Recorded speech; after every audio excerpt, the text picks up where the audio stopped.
Hello, मेरा नाम है चंद्रहास। स्टडी स्मार्ट में आपका स्वागत है। आप सबको जिसका इंतज़ार था, एसबीआई का जो नोटिफिकेशन है वो आ चुका है। आज के इस वीडियो में हम देखेंगे नोटिफिकेशन में क्या खास है, कितनी वैकेंसीज़ हैं और एग्ज़ामिनेशन की डेट वगैरह क्या है, सब कुछ आपको इस वीडियो में देखने को मिलेगा। तो इस बार एसबीआई का जो कवर पेज है कुछ इंटरेस्टिंग सा दिख रहा है।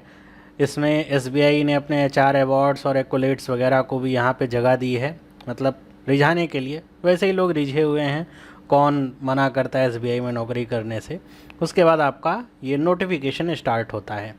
तो नोटिफिकेशन के स्टार्ट में आपको जो बेसिक जो डिटेल्स होती हैं कि प्रोबेशनरी ऑफिसर के लिए पोस्ट है, कहाँ से आप अप्लाई कर सकते हैं, पेमेंट कर सकते हैं, वो सारी चीज़ें आपको यहाँ पे दी गई हैं। एग्ज़ामिनेशन कितने फेजेज़ में होगा, वो सब चीज़ें आपको मतलब एक ब्रीफ में शुरुआत में चीज़ें बताई गई हैं।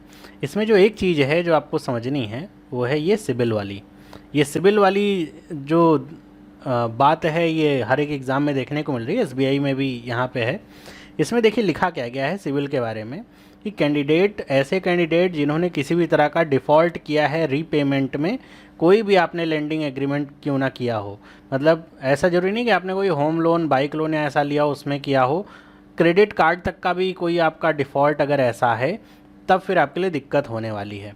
आपके लिए लिखा गया है कि जो इशुएंस है लेटर ऑफ ऑफ़र का, अपॉइंटमेंट का, मतलब आप एग्ज़ाम देते जा रहे हैं और आप एक एक फेज़ निकालते जा रहे हैं और आप सेलेक्ट हो गए, और जब आपको लेटर ऑफ ऑफ़र मिल रहा है अपॉइंटमेंट का बैंक की तरफ से, और तब आपके सामने अगर वो जो सिबिल स्कोर है वो आपका ख़राब निकला, और या फिर ऐसे वहाँ पे रहा कि आपका सिबिल स्कोर चेक करने पे ये पता चला कि आपने रीपेमेंट नहीं करी है, तब फिर बैंक आपको लेटर ऑफ ऑफ़र नहीं देगा। तो इसलिए ये ज़रूरी है। यहाँ पे ये भी बात बताई गई है कि अगर आपने रीपेमेंट में कोई डिफ़ॉल्ट किया है तो कोई बात नहीं, लेकिन ये जो लेटर ऑफ ऑफ़र है उससे पहले अगर आपने पेमेंट कर दी है, अपने जो ड्यूज़ थे वो क्लियर कर दिए हैं, तो चिंता की बात नहीं है। वो आपके सिबिल स्कोर में रिफ्लेक्ट हो जाना चाहिए लेटर ऑफ अपॉइंटमेंट से पहले। अगर सिबिल स्कोर में वो रिफ्लेक्ट नहीं हो पा रहा है किसी भी रीज़न से तब तक, तो आपको जिस इंस्टीट्यूट से आपने लिया था लोन वहाँ की एनओसी लगानी होगी, तब आप एलिजिबल रहेंगे। वरना अगर आपने ऐसा कुछ किया है, लोन का डिफ़ॉल्ट वगैरह, और उसके रेमेडी में कुछ नहीं किया, तब आप सब कुछ एग्ज़ाम क्लियर करने के बाद भी एलिजिबल नहीं होंगे। फिर यहाँ पे एक बात और है कि कैंडिडेट जिनके खिलाफ़ कोई एडवर्स रिपोर्ट है कैरेक्टर या फिर इंसिडेंटल ऐसा कुछ ले करके, तो उनके लिए भी यहाँ पे एलिजिबिलिटी नहीं है। मतलब ऐसा नहीं कि बैंक में कंसीडर नहीं, एलिजिबल ही नहीं है। फिर आगे बात करते हैं हम टेंटेटिव डेट्स की। टेंटेटिव डेट्स देखिए यहाँ पे एक एसबीआई का नोटिफिकेशन थोड़ा छोटा छोटा ऐसे लिखा रहता है, थोड़ा सा मैं इसको जूम कर देता हूँ। देखिए डेट इसमें क्या क्या लिखी गई हैं। तो ऑनलाइन रजिस्ट्रेशन आपका 7 तारीख से स्टार्ट हो जाएगा, मतलब कल से स्टार्ट हो जाएगा। पेमेंट की फ़ी पेमेंट भी आप कर पाएंगे। जो फ़ेज़ 1 होगा, मतलब ऑनलाइन प्रिलिमिनरी एग्ज़ाम, वो नवंबर 2023 में है। मतलब ऐसा समझिए कि आपके पास लगभग 2 महीने का समय है। और जो फ़ेज़ 2 होगा वो दिसंबर जनवरी 2024 में होगा। और उसके बाद जो आपका साइकोमेट्रिक टेस्ट और जो इंटरव्यू ग्रुप एक्सरसाइज है वो आपका जनवरी फरवरी में होगा, और फरवरी मार्च में आपका रिज़ल्ट निकल आएगा।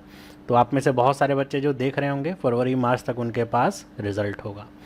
तो यहाँ पे अगर हम वैकेंसीज़ की बात करें तो वैकेंसीज़ देखिए लगभग जैसा पिछले साल थी, उससे पिछले साल थी, उससे पिछले साल थी, 2000 वैकेंसीज़ इस बार भी हैं।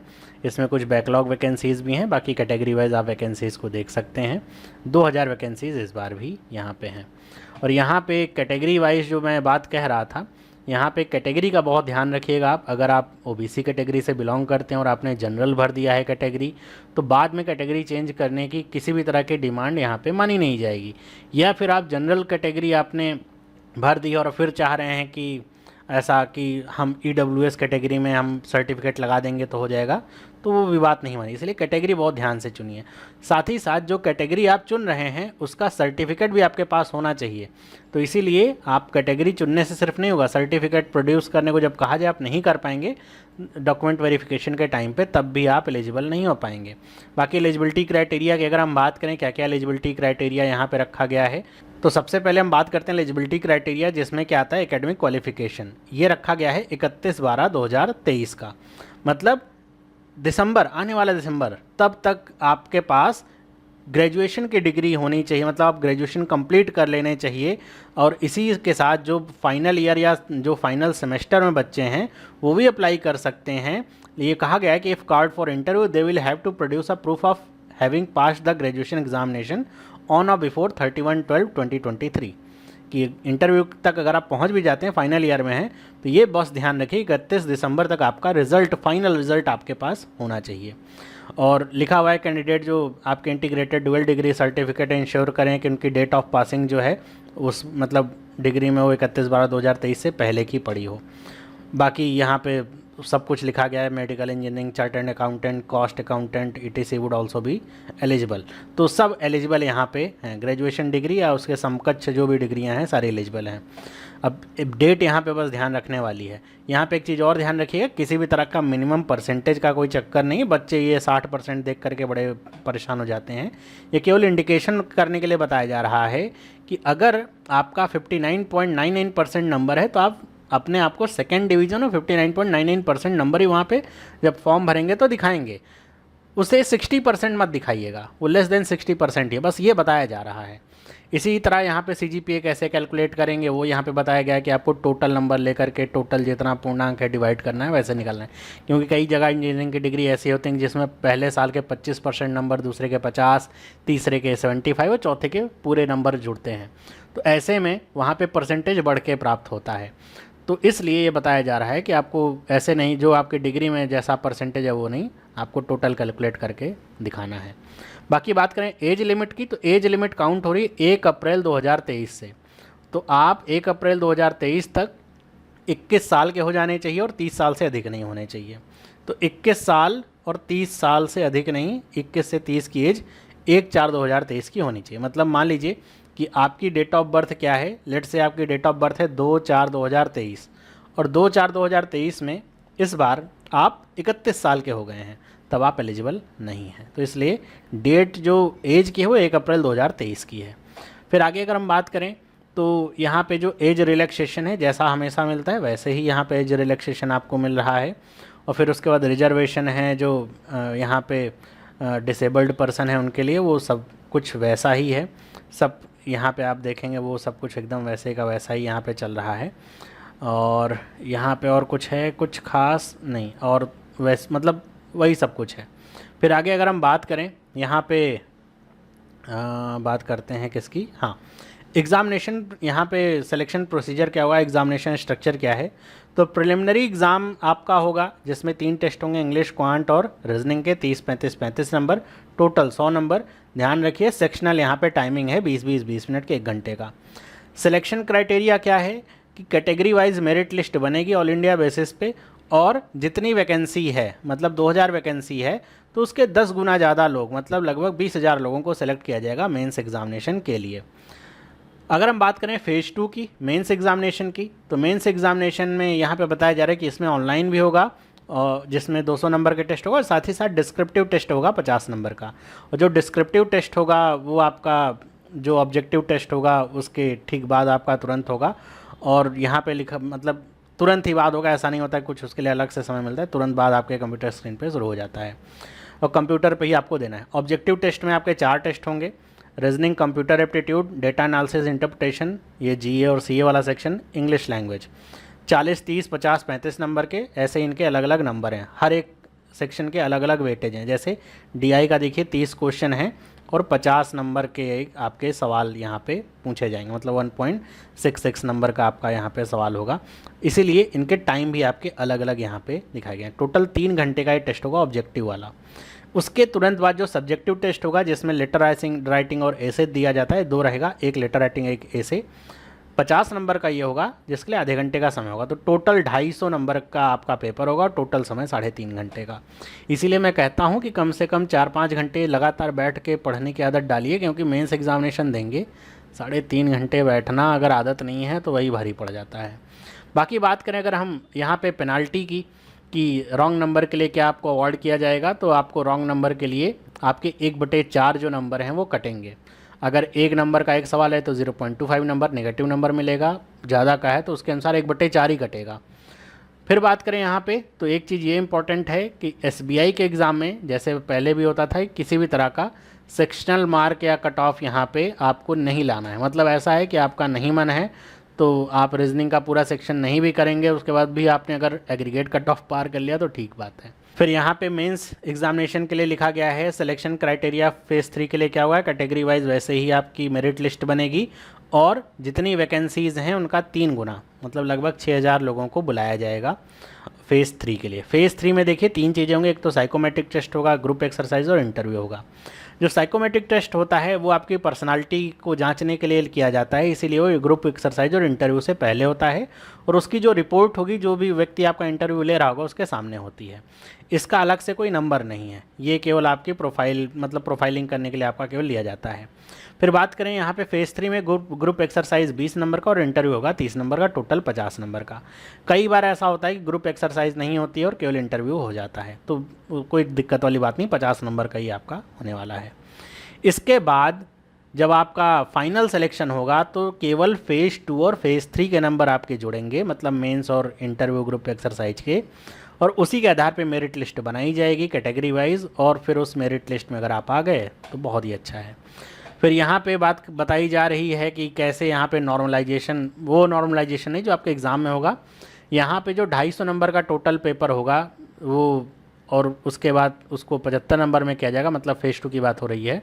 और जो ग्रुप एक्सरसाइज है आपकी 50 नंबर का होगा, उसे कन्वर्ट किया जाएगा 25 नंबर में, और टोटल 100 नंबर में से आपको नंबर प्राप्त होंगे और उसी के आधार पे मेरिट लिस्ट बनती है आउट ऑफ 100 की। उसके बाद यहाँ पे सारी डिटेल तो मेरे ख्याल से लगभग हो ही गई। फिर रिज़ल्ट का पब्लिकेशन होगा, वो सब आपको यहाँ पे है। फिर यहाँ पे ये सब चीज़ें आपको पता ही हैं कि एग्ज़ामिनेशन सेंटर चेंज करने का बाद में कुछ ऐसा प्रोविज़न नहीं होता है, कोई ख़ास परिस्थिति ना हो तो, वरना कोई प्रोविज़न नहीं होता है।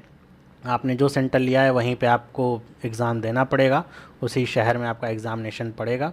बाकी यहाँ पे बताए जा रहे हैं कि ये थोड़ा इमोलमेंट्स वगैरह की कितनी आपकी तनख्वाह वगैरह रहेगी, तो ऐसे ही सोचिए एसबीआई ही सिर्फ एक ऐसा बैंक आपका सरकारी है जिसमें आपको 4 एडवांस इंक्रीमेंट के साथ सैलरी शुरू होती है, बाकी सब में 1 या 2 से शुरू होती है, मतलब अगर आईबीपीएस के थ्रू जो जाते हैं, वरना एसबीआई में 4 के साथ शुरू होती है। तो 41,960 आपका बेसिक पे है, केवल ये समझ रहे हैं क्या, बेसिक पे है। ये बेसिक पे में अभी आपका DA, dearness allowance, HRA, CCA, PF, contributed pension fund, NPI, ये सब आपका, ये सब एक्स्ट्रा है, अभी और जुड़ता है। इसीलिए जो एसबीआई के पीओ की तनख्वाह होती है, सैलरी होती है, काफ़ी ज़्यादा होती है ना, वो आपका 70,000, और वैसे जो क्रॉस करता है लोग कहते हैं कि, और अगर आप बड़े शहर में जा रहे हैं, अब ये एचआरए वगैरह तो डिपेंड करता है ना कि आपकी पोस्टिंग कहाँ पर। अगर आप किसी मेट्रो सिटीज़ में तो एचआरए और बढ़ के मिलता है, अगर किसी छोटे शहर में तो एचआरए कम मिलता है, तो वैसे ही आपकी तनख्वाह इसलिए बढ़ के मिलती है। फिर यहाँ पे आपको बताया जा रहा है कि ज्वाइनिंग, ट्रेनिंग और करियर पाथ आपका क्या होगा, आपसे बॉन्ड भरवाया जाएगा 2 लाख रुपए का, और 3 साल के पीरियड के लिए, मतलब आप छोड़ करके अगर जाएंगे तो आपको पैसा पे करना पड़ेगा एसबीआई को। और यहाँ पे जो बच्चे ज्वाइन करेंगे उनको प्रोबेशनरी ऑफिसर का ऐसा टाइटल मिलेगा। प्रोबेशन का मतलब होगा यहाँ पे 2 साल तक के लिए प्रोबेशन का पीरियड होगा, जिसमें आपकी परफॉर्मेंस वगैरह चेक करी जाएगी, कॉन्टीन्यूस असेसमेंट वगैरह होगा, और इसके बाद फिर आप परमानेंट बनेंगे 2 साल के पीरियड के बाद, तब तक प्रोबेशन पे ही रहेंगे। लेकिन अगर आप इस प्रोबेशन के पीरियड में कुछ गलत सलत काम करते पाए जाते हैं तो निकाल भी दिया जाएगा, 2 साल से पहले भी और 2 साल के बाद भी आपको कंटिन्यू नहीं करवा सकते हैं बैंक। फिर बाकी यहाँ पे एप्लीकेशन फ़ीस वगैरह बताई जा रही, 750 रुपये है। ओबीसी, ईडब्ल्यूएस, ओबीसी और जनरल के ईडब्ल्यूएस के लिए 750 है, और बाकी एससी एसटी पीडब्ल्यूबीडी के लिए कोई फ़ीस नहीं है। एग्ज़ामिनेशन, ट्रेनिंग वगैरह आप के सामने यहाँ पे उसकी डिटेल है। एक बात करते हैं नंबर ऑफ़ चांसेस की। नंबर ऑफ़ चांसेस में भी बहुत सारे बच्चे कन्फ्यूज होते हैं कि यहाँ पे नंबर ऑफ़ चांसेस हैं, ऐसा नहीं है कि एसबीआई का एग्ज़ाम जितनी बार आप चाहें उतनी बार दें। अगर आप जनरल ईडब्ल्यूएस हैं तो केवल 4 बार चांस अलाउड है।